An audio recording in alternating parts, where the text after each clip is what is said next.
what needs to be done to address these gaps, drawing from your experience as well in supporting skills development in the country?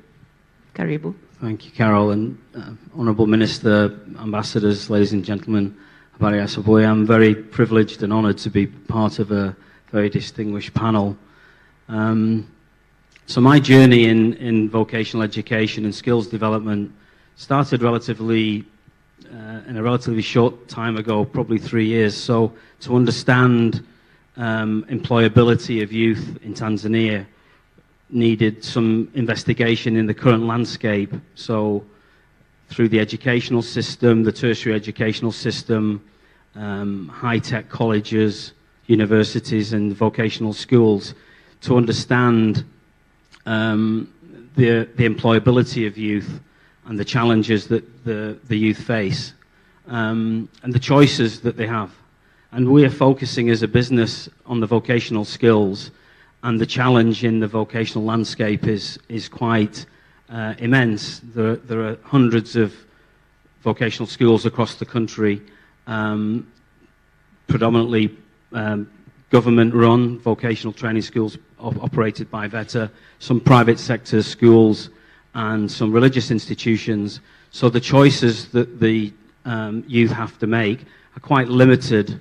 If we think about children that fail grade 7, I think it's still the case that if you fail grade 7 at 13, you're then expelled from school, and your only career path then is through a vocational educational avenue. And again, the opportunities are very limited. One of the other challenges that we face is a lot of the vocational centres and educational centres is the trainers don't have any practical experience, so their passing on of knowledge to students and youth is very limited. So again, the students are constrained by the knowledge and the experience that they've gained in that educational process, and they're not fit for a job. Second point is the lack and the gap between educators and institutions and the private sector and employers. The skills demand of modern industry.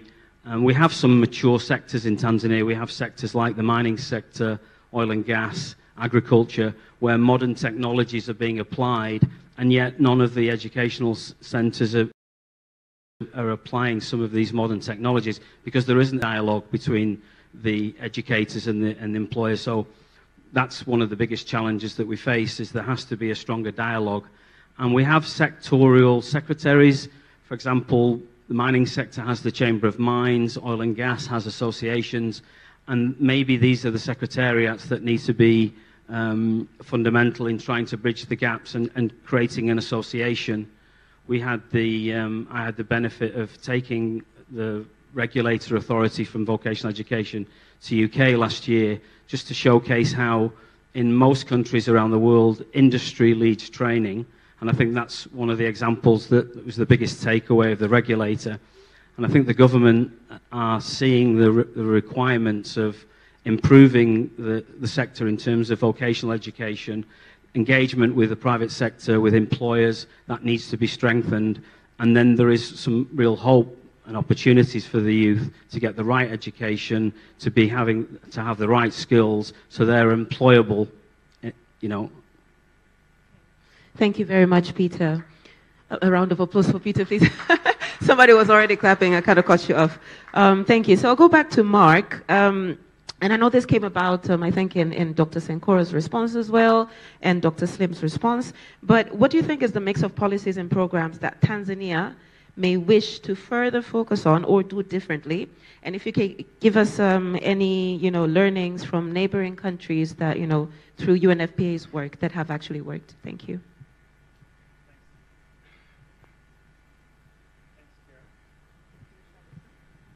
Thanks, Carol. I think in terms of the policy actions or recommendations, we have a lot of experts on the panel that have been working on these issues in Tanzania for years. So perhaps for me from the UN, it's just to complement with some experience regionally and globally of what's worked. And I think I'll start from where I left off, which is really this issue of family planning being one of the best investments that we can make. for women's empowerment, for gender equality, for sustainable development in general. And when I look at the policies and the plans in Tanzania, the majority of them are pretty strong. They're pretty solid. The issue is more about investing in the implementation of those plans. Some of them are just sitting. And so looking at those policies that affect young people and their education, and particularly their sexual and reproductive health, including family planning. I think recognizing the audience today, too, at a World Bank event of economists and of financial planners, it's also trying to speak to an audience that often us as sexual and reproductive health professionals don't speak to often. We need to be better at making the business case for some of these investments around reproductive health and family planning. I think recommendations are, increasing these healthcare investments. The DHS has been referred to and showed a lot of progress, but we need to continue those investments if we're going to see real change and actually not reverse some of the gains that have even been made. We're talking about family planning as a human right. Family planning saves lives, but family planning also saves money. Evidence shows us around the world, including in this region, that for every $1 invested in family planning, the government can have a return of over $6. That's a good investment. Any one of us would take on an investment that pays back sixfold. Investments in quality of education, I think Peter spoke to the needs around that. I would maybe compliment on the issues of promoting gender equality and the empowerment of women and girls. Again, global data tells us that if gender equality was met worldwide today, we could bring about an 11% increase in GDP by 2025. And I'm sure the percentage might even be higher here in Tanzania. And this includes, when we're speaking about gender equality, it's about eliminating some of the harmful practices, some of the gender-based violence that still exists. I spoke to the adolescent pregnancy rates of 1 out of 5, but also need to highlight 1 out of 3 girls aged 20 to 24 was married before they were 18. 1 in 12 girls has been subjected to female genital mutilation. These are all practices that are seriously undermining the human capital that we're talking about investing in today. So reducing gender-based violence, harmful practices, addressing adolescent pregnancy, I think it's come out as this requires a multi-pronged approach. It's not a health sector issue alone. It cuts across many sectors. And the economic gains for such an investment can be very impressive. We have evidence that shows that economic benefits for addressing child marriage can be as high as $33 for every $1 spent on ending child marriage. Through education, $10 for every $1 spent on ending FGM. There's a lot of data and evidence that exists that can be considered and applied here in the Tanzania context. I think in terms of some of the regional or global experiences that exist, maybe cite one at the regional level, one at the country level. Regional initiatives, there's the East and Southern African Ministerial Commitment on Comprehensive Sexuality Education. This is called the ESA commitment, which was endorsed by ministers of health and education from 21 countries in the region, including Tanzania back in 2013.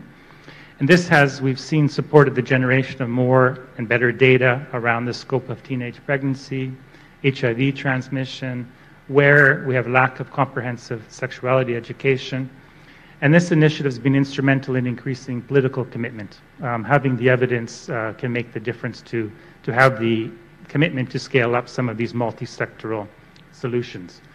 I think one country example I would cite is from Malawi on the issue of child marriage.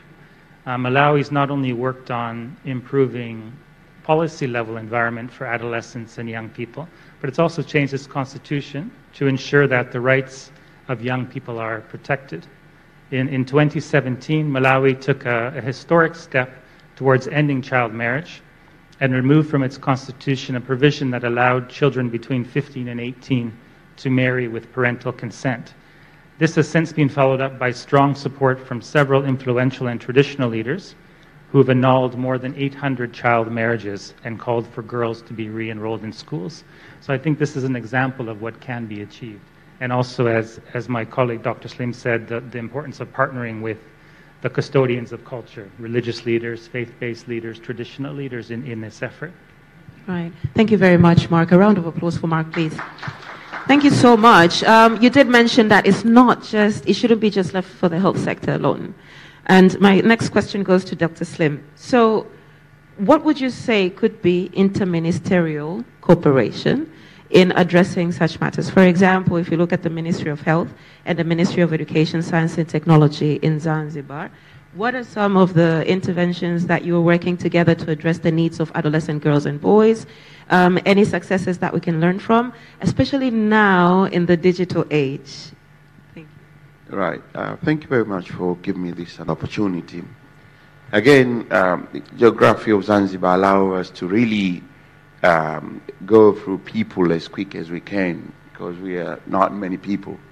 Zanzibar has only got 1.8 million people as we speak, and we need to address that problem before we go beyond that population. And over many years, there have been what we called norms for people to be malnourished, but they have not been surfaced in terms of explaining how it is. So what we normally do is we first adopt that the problem is there, right? Then we see what is the root cause of the problem.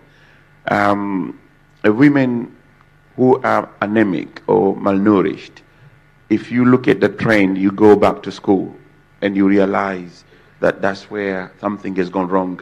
So we do what we call the multidisciplinary, or what's the right name? We use multiple ministry and we coordinate each other. Yeah, like me, I go to the Minister of Education and try to ask them to change their curriculum and allow nutrition to be embedded in their work or curriculum for the children.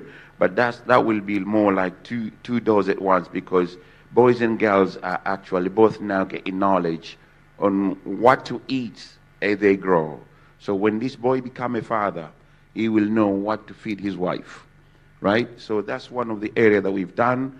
But in relation to young girls, right, we have what we call a school intervention, that we go and teach people about how to detect, how to understand the girl's well-being, yeah, in relation to gender-based, in relation to their sexual life, most importantly, what is the right age for the young girl to be able to engage into sexual activity, if so, but most importantly, to give them the ownership to allow them to decide on how they really want to lead their life, right? We have specific curriculum in the Ministry of Health, where we, Minister of Health and Minister of Education, collaborate together to make, such as School of Health, where our health promotion team will go there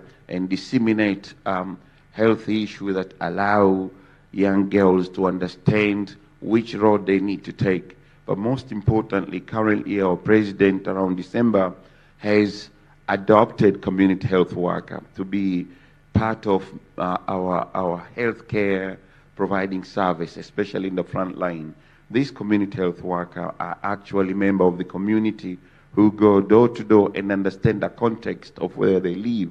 So one of their work is to provide knowledge, more like health promotion, health awareness, so which allow the girls to really understand their being, but most importantly, what measure they need to take if they encounter challenge, and which areas, such as youth-friendly service. We have YSF. The girl can go there and tell what they have been subjected to, and if there's any issue, we tackle. But again, we're going back to Mama Mwinyi Foundation, Zanzibar Maisha Bora Foundation, which has happened, has been facilitated with the Benjamin Mkapa Foundation. They kind of work together.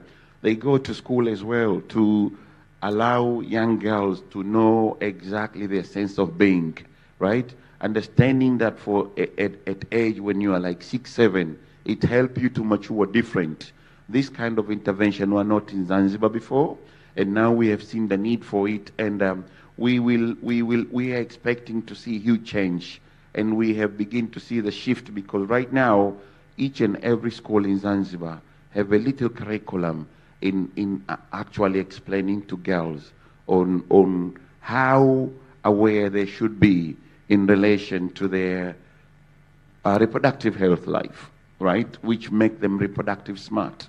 And by giving them that knowledge and empower them with a freedom to able to go far in terms of education, I think Zanzibar will be a destination for people to learn, maybe in a decade today. We really are planning to, not to count on people, but to really make people account for our country, and making sure that every birth that is given, every child who is born in Zanzibar, at least after 20 years, he contribute back to the community. And that's the vision where our president is taking us. So thank you very much. Dr. Senkoro, Dr. Slim has mentioned that you have been supporting the Maisha Bora organization. And my next question was actually going to be on proven initiatives that have worked that can be scaled up. Could that be one of them, or what more can we learn from the Benjamin Mkapa Foundation? Yeah, thank you. And as I said earlier, our engagement has really been both at the upstream and also downstream. And I think this multi-pronged approach of working at upstream at the same time at the downstream has been an added advantage for such organizations as ours, whereby we see most of the non-government organizations are very downstream, and it's important as well. So it's through our downstream interventions, this is how we are able to influence some of the policies, reviews, and shaping them, and also giving them feedback whether such policies are working or not.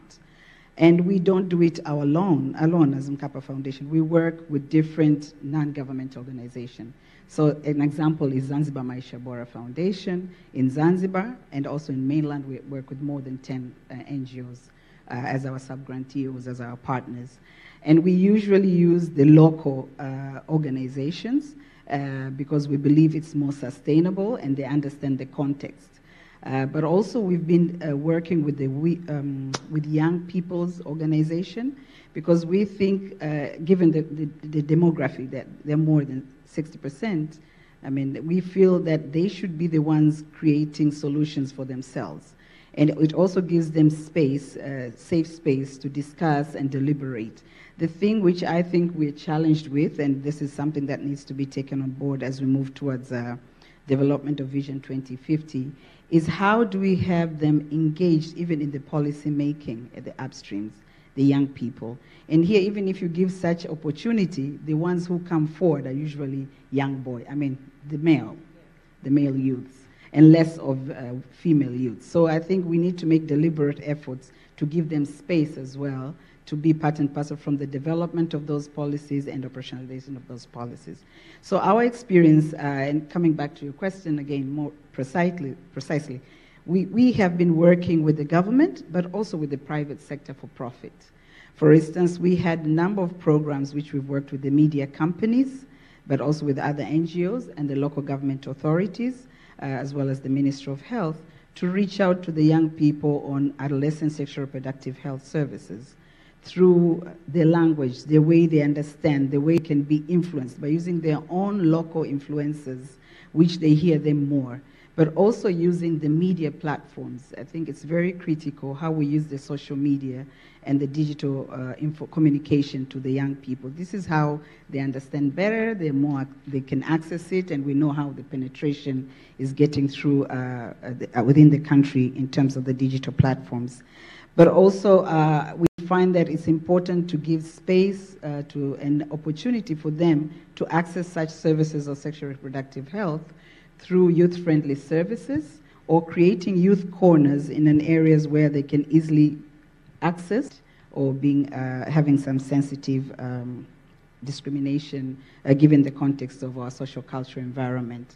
Then another thing which I think we've been implementing is really to see how we link the supply end and the demand. And here I'm referring to the health facilities, where we know the health facilities, there's been huge investment by the government in terms of accelerating beautiful infrastructures and health facilities countrywide. But we must recognize we still have shortage of skilled health workers, of more than 60% of shortage of skilled health workers. So we came up with creative ideas together with the government to come up with fast-tracking modality of placing skilled health workers, being doctors, nurses, etc., for an interim period of time until when the government gets its employment permit and they're mainstreamed in the government setting. So with time, we realize, okay, we are ready to give this supply, but people are not coming in. So how do we reach them out at the demand level, at the community level? And that's how we started with community health workers programs with many other NGOs through the donor finances. We must appreciate that. And now the government has taken it and upstreamed it, integrated it now as a government-wide program, which will be accelerated countrywide, but starting with the 10 regions in the next 5 years at the moment. So would be, what are the governance functions and capabilities at both the central and local government levels that can be enhanced to improve or accelerate demographic transition and empower young girls and boys to be able to make decisions about their reproductive health? Basically, what can the government do to further support progress in this agenda? Thank you very much. I just quickly say, look, years since the last national population policy was decided upon,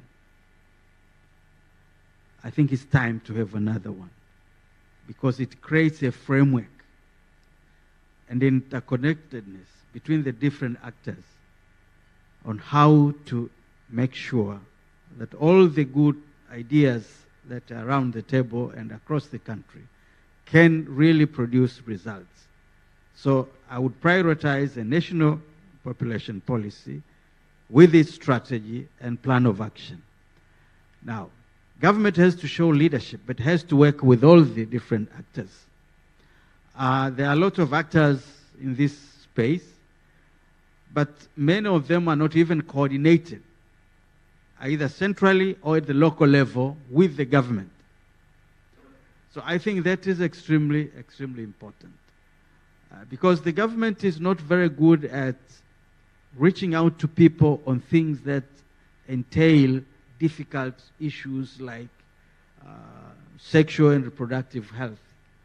So civil society, I think, is more capable for that, but they have to operate within a framework that has been set by the government and with the support of the government, and so that the people also know that these things that are being proposed by the civil society are things that are supported by the government. So I think that's extremely important. And if you look across the country, I refer to the numbers of deliveries, and it's some rural areas low, some very high. It means there's something that's happening. In a particular leadership, the government and civil society, whatever it is, that is beginning to have impact. In others, not so. So a framework where we can learn, all parts of the country at the local level, they can learn from other local councillors, villages, whatever it is. Because there are many examples. And sometimes we exaggerate this issue about cultures and things like that. Society has moved on. Society has moved on. And people are more open. I'll tell you, I mentioned, let alone going to a pharmacy and say, hey, can I have condoms? So you have to have an arrangement. Today, you find condoms in office places. It's common. So I think society has also changed. And it creates an opportunity for government now to come in a big way and provide direction in which we can coordinate all these efforts and make sure that we have. And the issue of skills, I just want to emphasize what Peter said, because I'm very passionate. Education, education, education. We are producing certificates, not competences. That's the truth. Our universities produce job seekers, not job creators. So we need to do something about our education so that we can build the human capital to take this country forward. I just wanted to emphasize on that, although you didn't ask me that. No, it's fine. You've actually taken the answer because that was going to be Peter's question. The last question to Peter. But no, you could definitely build on that, Peter, I think. And definitely drawing from the honorable guest, Professor Kitila Mkumbo's mention of the Tanzania 2050 development plan. What more recommendations would you give in terms of ensuring that our youth really come out with competencies and not just certificates, and that we equip our youth? Our main focus as a company is to bring international accreditation to the vocational educational space. And that's not to say, international is best, but it's to say that why should a Tanzanian have a lower standard of training or education in whatever, and why can't we raise the standards of Tanzania education to international levels? So if those individuals, for whatever reason, can't find employment in Tanzania, that they're equipped with the competency and, for the sake of it, a certificate that's recognized internationally. And I think the landscape, as I mentioned earlier, there's hundreds of training schools in Tanzania.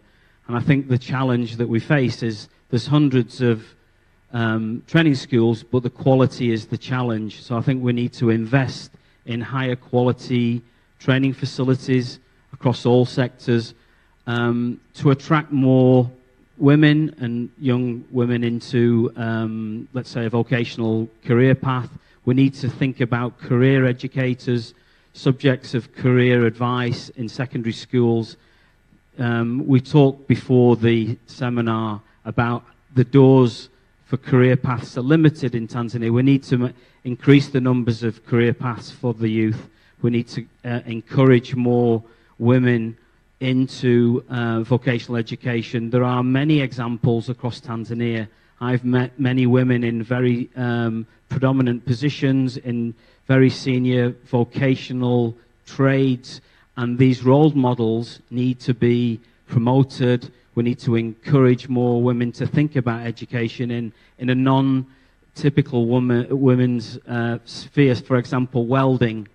I'll just give an example. Recently we did a demonstration of an augmented reality welding simulator, and we did it at the National Educational Training Center, and we asked the audience, would anybody like to try and have a go at this welding simulator? And one of the ladies from the Dar es Salaam Marine Institution, who had a degree in marine engineering, she came and she got hold of the simulator, and she was so thrilled with the experience, and she remembered the time at the university and how intimidating going into a welding school and going into the workshop was predominantly male, and she really wanted to learn how to weld, but she felt she was under pressure.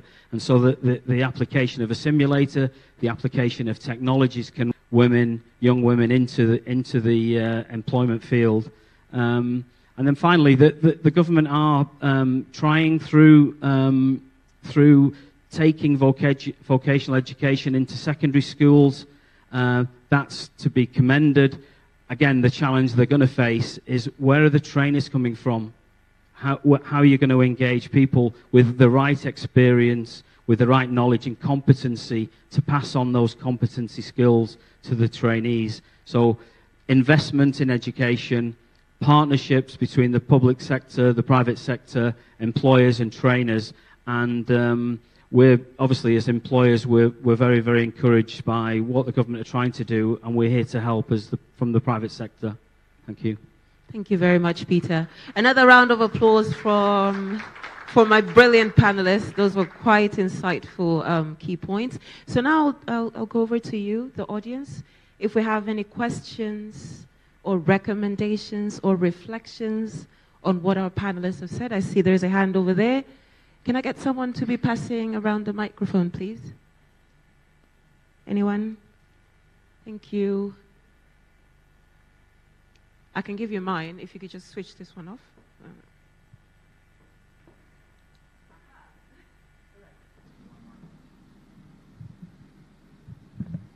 Okay, so I see there was one hand here at the ambassador's table, and then there's another table over there.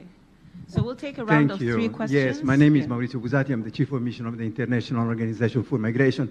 Thank you very much. It was really thought-provoking, and I'd like, as a payback, really, and I hesitated doing that, but you know, I'll be looking at population policies and demographic. There is a missing variable, a missing dimension, and obviously mobility.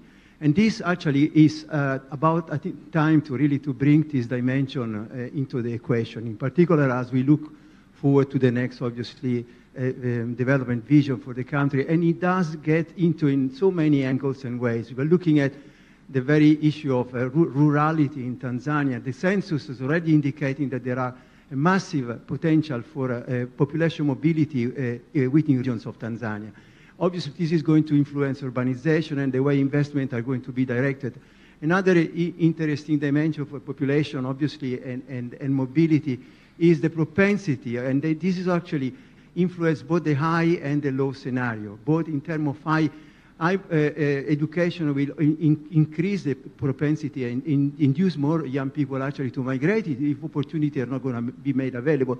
Likewise, in the lower scenario, obviously higher poverty rate might influence as well propensity to migrate. And last but not least, don't forget that Tanzania, with increasing development rate, a market for foreign investment, but also a possible recipient for immigration, especially in terms of regional integration. And last but not least, don't forget that the potential that remittances actually can carry for accelerating some of the processes that we've been discussing about, including also reducing fertility rates when they are actually too high. Thank you for the opportunity. Thank you so much. Those are great recommendations and insights. So there was another table over there. There are 2 hands. Right over there.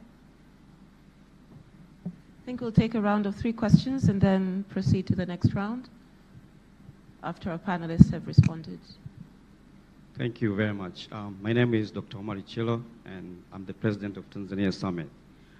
Well, the World Bank told us that a child born today in Tanzania will lose about 40% of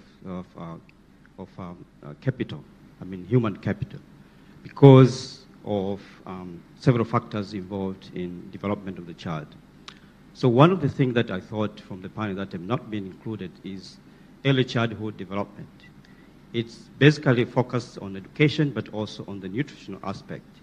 So I think we need to look into a broader perspective when we want to improve the child, these issues of fertility rate in terms of from improving the nutritional aspect from the mother, but also the child who was born today. So we need not only to focus on education alone, but also the nutrition aspect is very important in enhancing this or reducing the gap of the Human Development Index in Tanzania. Thank you so much. All right, so that's another recommendation. Thank you very much.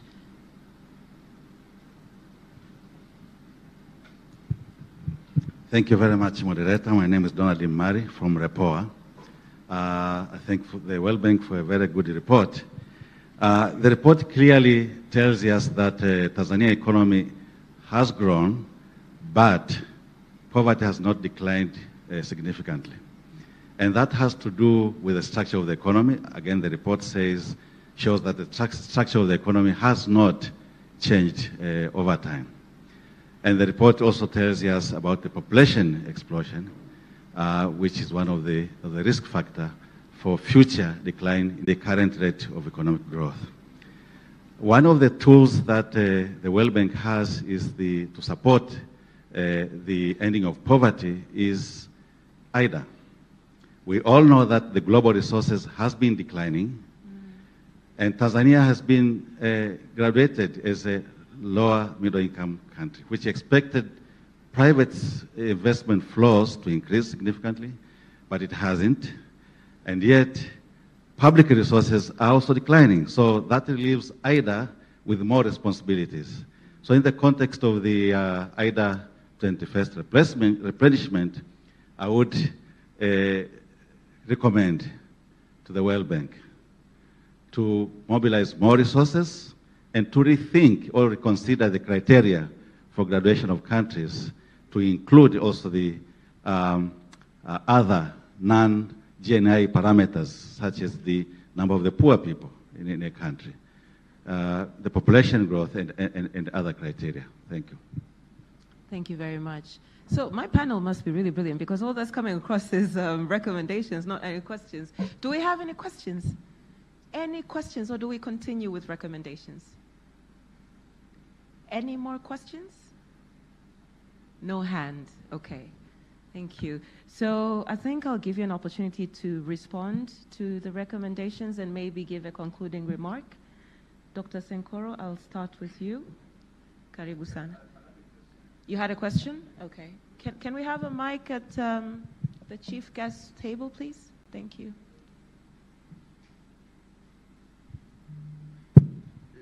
It's a bit attitudinal. I mean, all of us agree on the importance of addressing the question of increasing fertility rate, the question of increasing, populations. But this is happening at a time that in other parts of the world, they are struggling to increase their population. And they are seeing the danger of people not reproducing. And actually, they are regretting of their previous campaigns of family planning.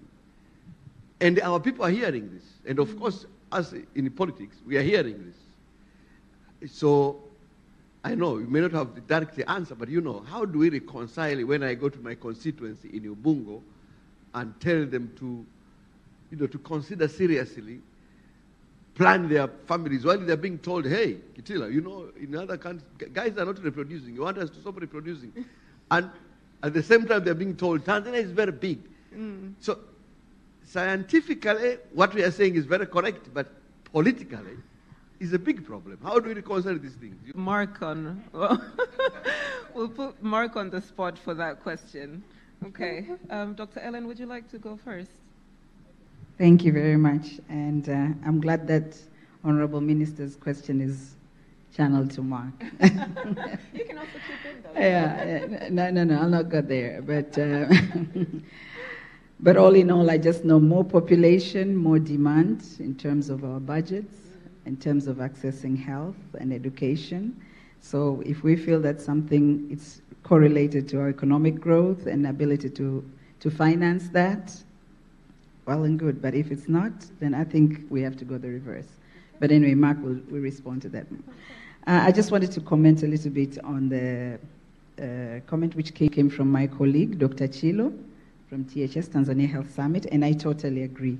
We need to invest on early childhood development because we know, we all understand that we need also to have better children with better nutrition, which it's a cycle. More nutritious as a child becomes, then even in terms of performance in education is better off in terms of planning and making their own decisions when they're educated, as well as looking at the whole aspect of fertility, etc. So it's a cycle. More often. And I think, forcing us to really think about and respond to these issues of population and development and the choices that are being made today. I think, Honorable Minister, the point you're making is important around demographic diversity in different parts of the world and different demographic trends. And as you rightly said, in parts of the world, in Europe, in parts of Asia, fertility rates have declined even below the level of replacement value. Replacement value is around 2.1 fertility rate. But if you look at the fertility and the national average, we still have a big gap in between what we're seeing in that part of the world and what we're seeing in Tanzania. And that 4.8, is a national figure. When we break that down across regions, it can be quite a variance, up to almost 6 in some regions. But I think the message is not about how many children a woman or a couple chooses to have, but it's also about wanting a quality family, a quality population. And when we're speaking about human capital, it's about that quality, that their young people are educated, they're healthy, they're skilled, and that there's an economy for them to come in and contribute to. And I think these are the choices that we have a chance right now to be making with the next national development vision. And I'm personally quite confident and optimistic, because I think we're privileged to have an honorable minister who has a background and is a champion around sexual and reproductive health, about young people's family life, education, and has really demonstrated that. We have this at the helm of the Ministry of Planning and Investment, and an executive secretary leading the Vision 2050 process who's a champion for adolescent girls. So I'm feeling confident and optimistic about this right now. And I think my parting message would be, as we focus on building on the human capital that Tanzania needs, let's not leave behind the adolescent girls. Let's make a concerted effort to ensure that the adolescent girls are part of that human capital. Right. There's very unique challenges that we've brought out around unplanned pregnancies, around child marriage, around FGM and other practices. Let's make sure that's at the forefront. And I think what's come through the discussion today for me, and I'm very proud to hear, is that family planning is not only a human right. Family planning doesn't only save lives, but family planning can also save the government money. And I think this is a very smart investment, a best buy in development. Thank you so much, Mark. Dr. Slim. Yeah, thank you very much. I'm again going to coincide with our consensus from Dr. Chilo. I will use it as Zanzibar as an experience. 48% of women in reproductive age in Zanzibar are malnourished, right? And malnutrition is a precursor for anemia. When a woman who is malnourished becomes pregnancy, and the child live in the womb in a parasitic mood, if you know what I mean. And it means a woman that will later give birth to a child who has got deformality, right, and stunting and the rest of it, right? So I think we need to invest in a woman that one you plant it in a desert, and one you plant it in a well-prepared soil. The outcome of this will be totally different. So the soil are women, and if we invest well in making sure women are healthier, educated, well nutritionist, well nourished, yes. Yeah, and they will definitely have an opportunity to conceive and give birth to a healthy child. And the healthy child, if we nurture it properly, by giving a proper breast milk and good nutrition, that kid will have a proper way of neurodevelopment to allow that child to form a best IQ and a very good social engagement. And that's the future human capital we're trying to build. So if we trying to take care of a child, right, and every child that comes from a woman who is undernourished, it's going to be a challenge. Yeah. So we need to invest in women. And once we invest in women, we automatically invest in children, right, by placing emphasis on their first 1,000 days. From the day a woman is conceived to a child, to a time a child is 2 years old, that time needs to be respected. If we don't respect that, and it's written in Quran, and is written all over in Bible, why we breaching that code? Right? Why we have to do that? And obviously we human, we have choice. We can choose to have sex without having baby. So there should be a modality to enjoy life without causing problem. And no woman should die trying to create another life, right? So we need to invest in women, and automatically when we invest in women, our children are safer. Thank you very much. Thank you so much, Dr. Slim. Ambassador Sefue, your concluding remarks, please. Thank you very much. I think good ideas came from participants, and I agree. They're all important components into what we're trying to do. But I would like to address, to help Mark in addressing the minister's concern. And that's why, Minister, I say we need a new national population policy that will take care of all those concerns, that we want to reduce the birth rates, but we don't want to go below replacing value. So all this should be into the policy and how we are going to do that. But there is also another, as a politician, you know, it's a political risk, what you are doing now. Because you have a lot of these young people, they don't die, and we ensure they all go to school, and what happens? They develop expectations. And lo and behold, they finish school, their expectations are not met. It's a huge political problem, Minister. So I think you should also factor that. I think that's a more serious political problem that somebody is asking you, oh, why in these countries, you know, they are regretting going to family planning. No, I think we need a good balance, but it's a huge political risk. And then they become susceptible to all kinds of, that can be used by people. But again, I want to emphasize the role of the social media, because we are talking about young people, and that's the space they spend a lot of their time. And I've seen a number of adverts that are really targeted to young people, and that they are very effective. I think that's a space that going forward we should continue to use. Thank you. Thank you very much, Balozi. I hope the adverts that you're seeing will be as impactful as Nyota ya Kijani. And if you remember, there was one that was very successful. Usichepuke? Mchepuko Swadiri.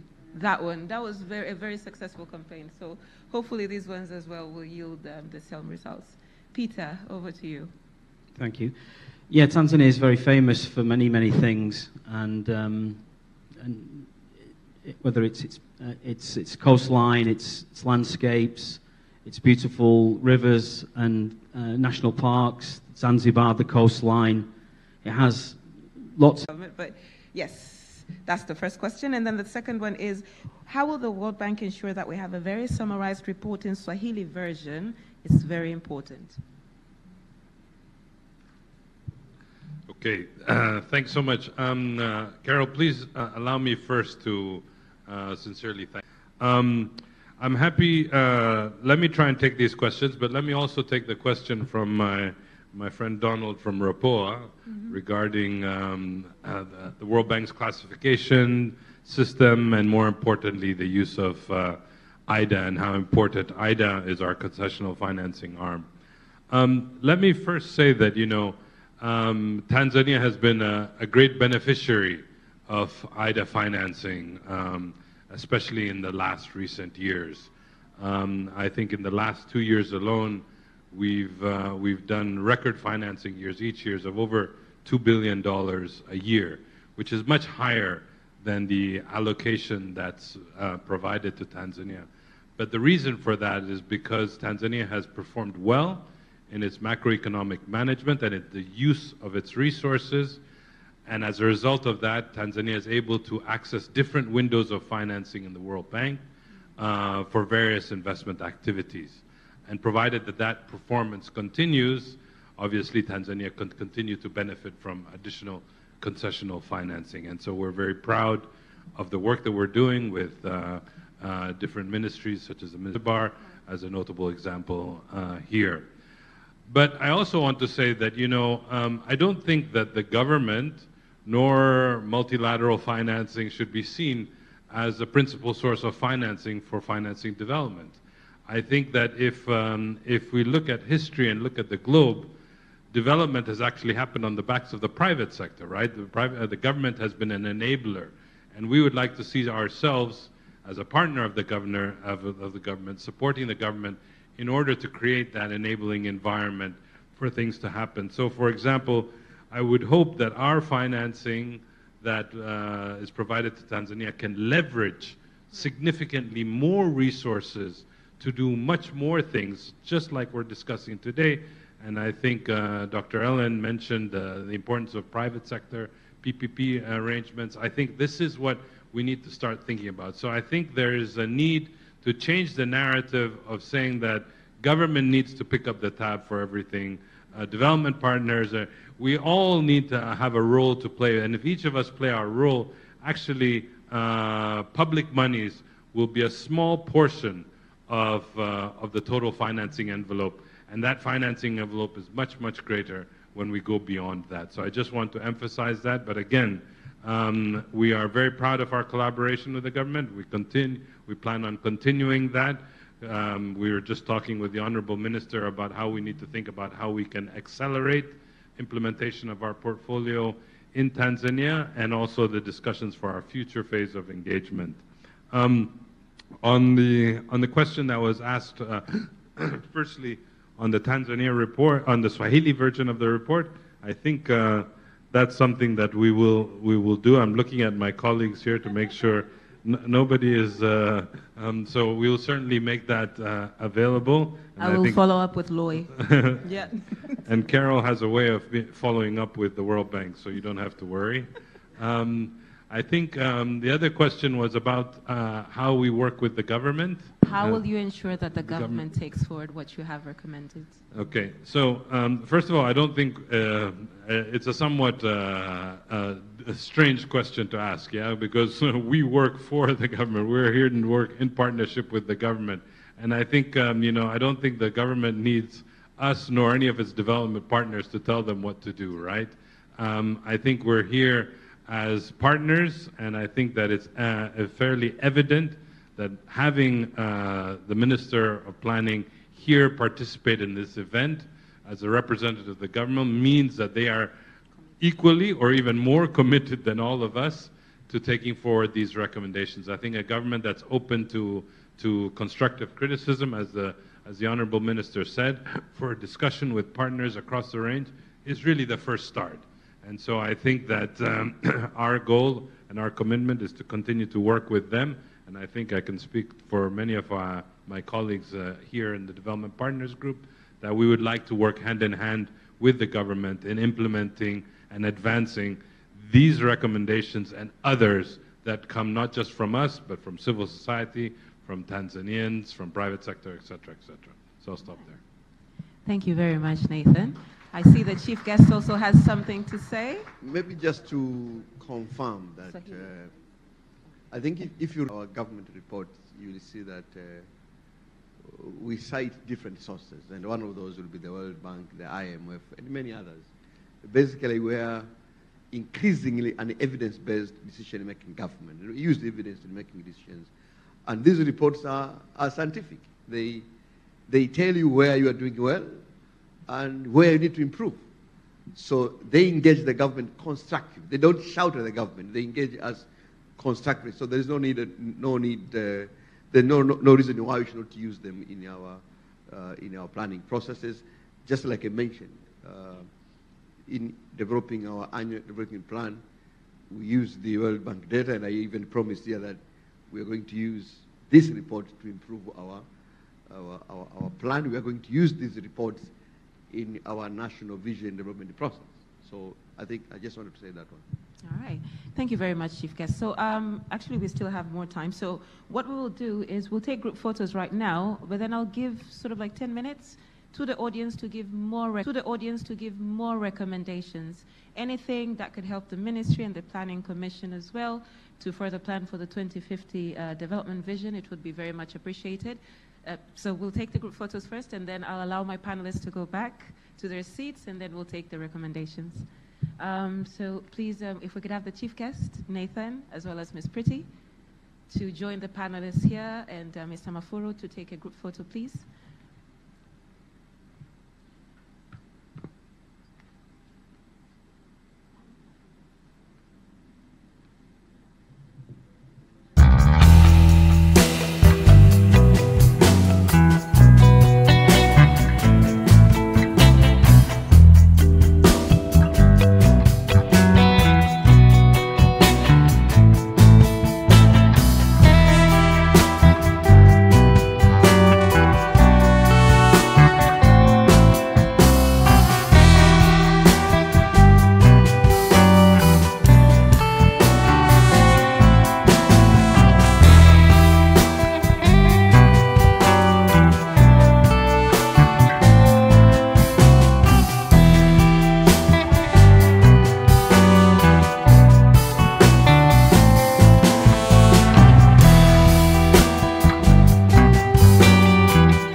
These are the authors of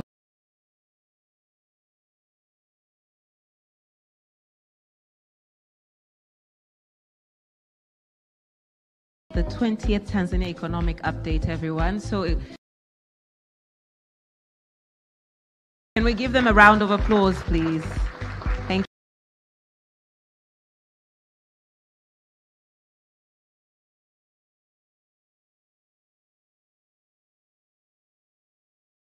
you so much. So Anissa, I'll also ask you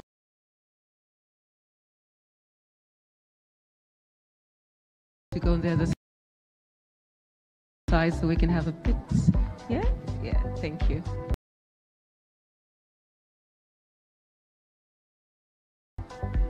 Is that okay? Photographer? Yeah.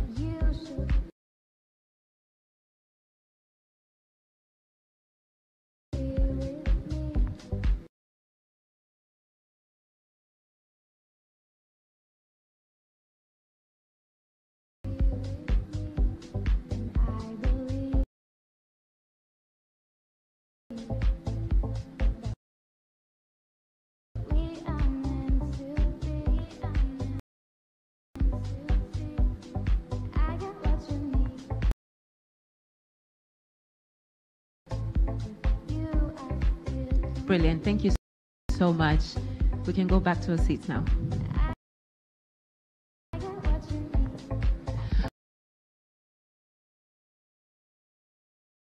All right, so I'll have the roving mic go around now. I saw there was a hand over there. Yeah, the lady in blue. Thank you. Good morning to everyone. I'm Edna Alex from Wildaf.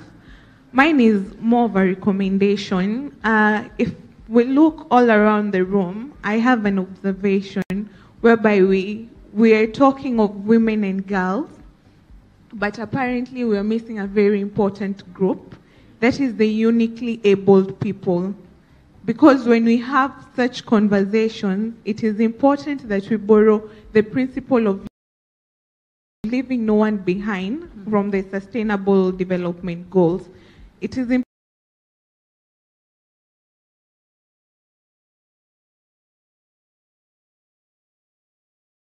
important because when we speak of women and girls, we do understand that we have uniquely abled people who are falling in both categories. But when you are specific, it means even in the interventions or in the mechanisms that we will be responding to the challenges of fertility rates, they will be customized to support them. Yeah. We have issues of hearing aid for them. We have issues whereby you want to create awareness on fertility rates. But if you're not customizing your responses to be able to cater for them, then you will be missing a very important point. Right. And also I'm encouraging Mr. Nathan, the next time you have such a gathering, please let us also include them. Okay. Because it is important. Thank you. Thank you. Thank you so much. On behalf of the World Bank, I can assure you that we have definitely taken that, and yeah, we'll definitely consider that in our next gathering. Any other recommendation? Please, Ambassador's table. Yeah.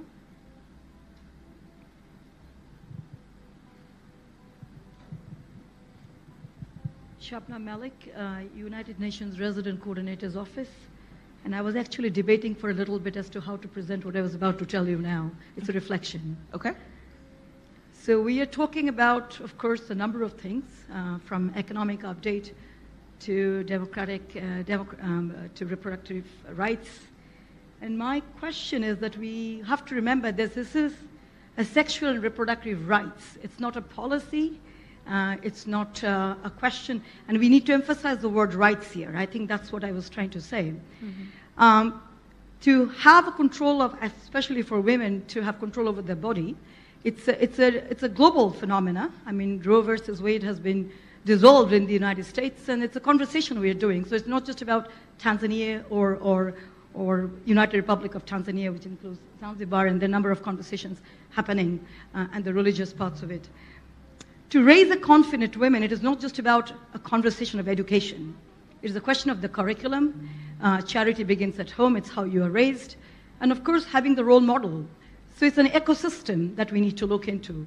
And to emphasize on the word confident, because it is not just about a policy about how many children one have, or government have a prescriptive solution to it all the time. It doesn't happen globally. Right. It is a rights issue, and it should be something that needs to be recognized. And women's rights are truly recognized as human rights. And we need to emphasize that somewhere, it is just not that Constitution guarantees, it is how it gets played out. And somebody did mention that it is a policy implementation issue. So this is a package that one needs to reflect on. I mean, it's not in a piecemeal, not education, because while we are talking about a number of educational rights and also children being at a level of early childhood education, stunting rates are high in certain parts of Tanzania, and they're very high, which are also considered as the breadbasket of Tanzania. Mm-hmm. And so that goes beyond just a question of nutrition. It is about cultural norms that has been practiced. So this is, in all its ecosystem, we need to look into. It's not just a piecemeal approach overall. So yeah, thanks. Thank you very much for that reflection. Okay. Any more recommendations, reflections, comments? I can't see the other tables over here, so if I'm missing anyone, please. You can just give me a shout. Any more recommendations? I see there's one over there.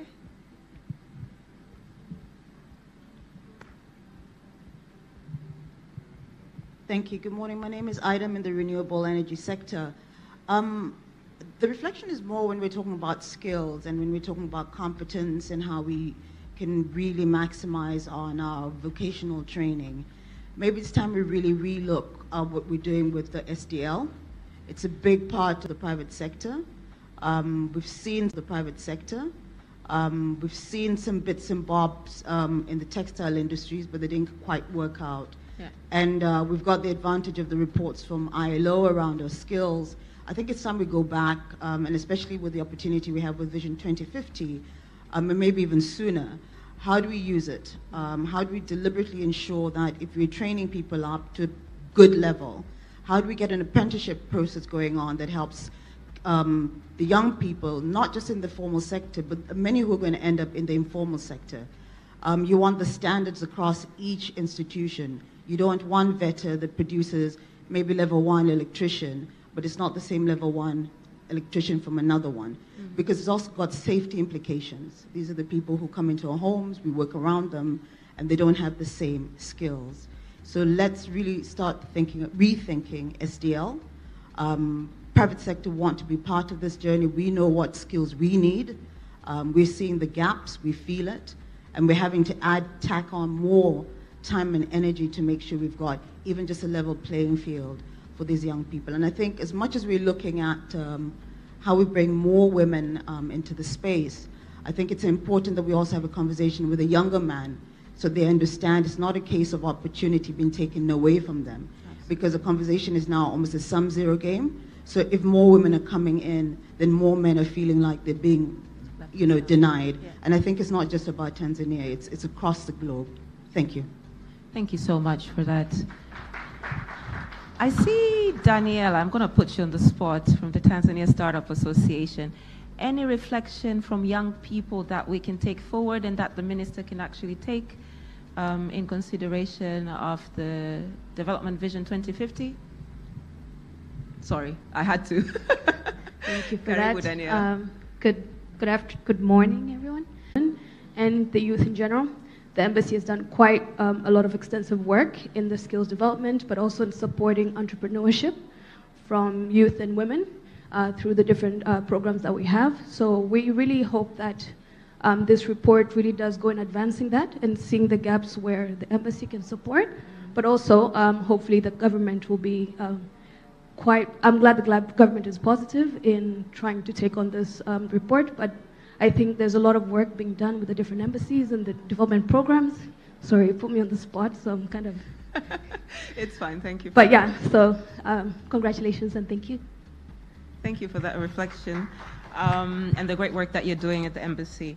Right, so we still have us. I'll now welcome Mr. Lawrence Mafuru to give his keynote remarks. Karibu sana. A round of applause, please. Thank you.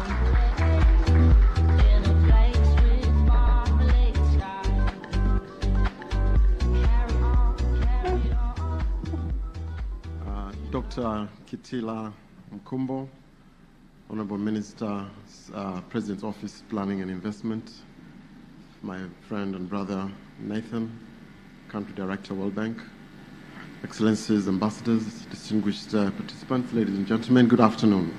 Good afternoon. So I also would like to thank you, Nathan, and the team for inviting me. And maybe first thing first, I need to ask you with your team. You remember I've been given marching orders here to dig deeper into the 20 TUs that you have been issuing as part of the process. So I'd like your office to, I'll have some excess luggage going back to Dodoma. But please help me have those TUs so that I can start working. And then the second thing, Balozi, you'll be pleased to know that we've started the process of updating the policy, the population policy. I think in the next month or so, we'll start the round of engaging stakeholders to get inputs on that. So we are right in space of that. Let me also do some reflections. I've been asked to do some closing remarks. I could spend a minute and say this was a perfect gathering and then thank everybody, go home. But I think it would be justice for me as well to use the opportunity to do some reflection. And I would like to take you through the journey that Tanzania has traveled over the last 2 decades. TUs, which I have been following year in, year out.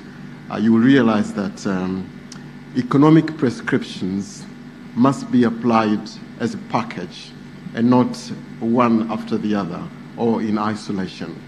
So if you're going to pick just the demographic dividends and think you want to focus on that, you will probably not be successful, because for you to be able to reap the benefits of demographics, you really need to have some strong foundations of a strong base to begin to support the social sector that generate the dividends that we're looking at. I'd like us to look back. 20 years ago, Tanzania, when we were planning the Tanzania Development Vision 2020, we were aspiring to become a mortality rates decreasing, but also we're living much longer than we used to live 20 years ago. So all this has not been a wasted effort. But I think as we embark on the journey to